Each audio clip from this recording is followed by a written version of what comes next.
But some days after fights, we have to get together. And G-Damn, I really hope everybody saw the Tyson and Jones. The Tyson John. Oh my Lord. God! We're out to a Roy Jones. Roy Jones Jr. Mike motherfucker. Got taco meat on my chest. BB and Roy Jones fight. Give us your opinion, Wilmon. Okay, so, hey man, here's the thing. I saw BB King in concert 6 years ago. Okay. I know. What the fuck are you talking about, Will? BB wasn't the same BB, but he played the hits. He played Thriller's Gone. Nice. He played Sweet 16. Yeah. It was nostalgia for me. Okay. Yes, they were a shell of their former selves, as BB was, but it's the respect and the admiration I have for them that made me enjoy it. Yeah. And I had fun with it. More so fun watching Mike, because I love watching Mike slip those punches and come up with those hooks. Yeah. And the ferocity that he fights with is just so refreshing and fun to watch.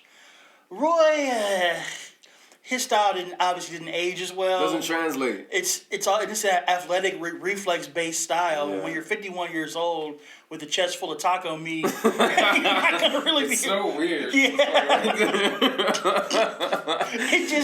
it looks silly with him trying to throw no look punches and stuff. Some of them landed, but and look, come on, the draw.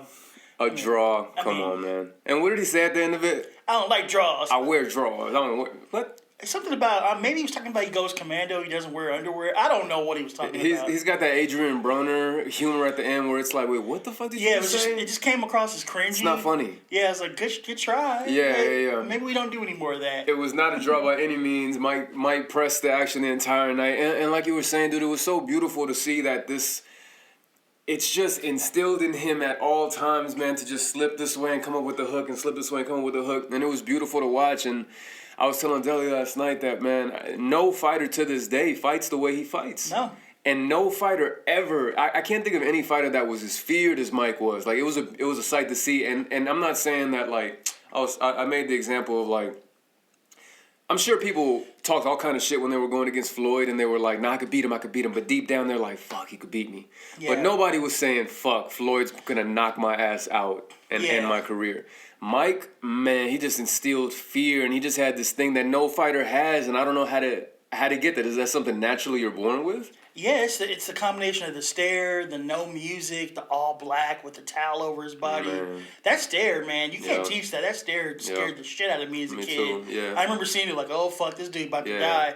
The only fighter I can say that, like, currently had some level of fear similar to Mike, but not quite the same level, was Triple G.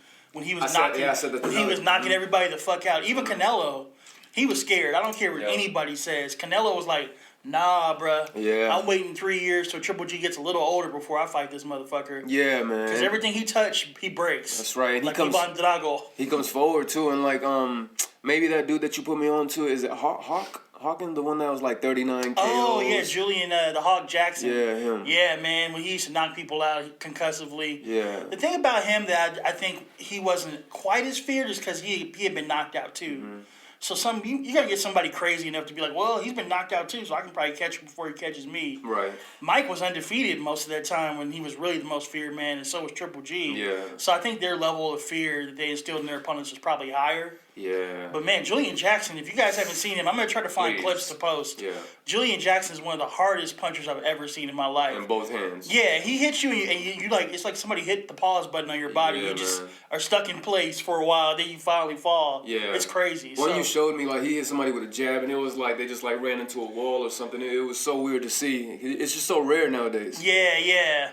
I mean, Deontay Wilder for a while had that power, that scary power, but the thing about him is his technique sucks. Yeah. So people will look at him and be like, yeah, he could knock me out, but he's throwing windmills.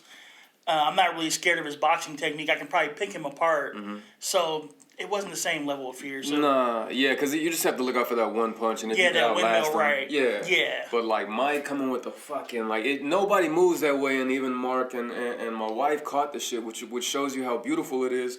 His little spin pivot, and then he's right on your side and just going to the body and then coming over the top where you can't block that. You can't block that punch. No, it's just unheard of. It's unseen. It's a dying style. If anybody does it again, I feel like Cuss was the only one teaching it that way. I would love for Mike to train somebody to really just find some young kid in the hood or wherever from a tough environment and train him up to be the new Mike. I think he could teach that technique to somebody. That'd be fun to watch. Yeah, he could take on that really good heavyweight we saw yesterday, Du Bois. Oh my God.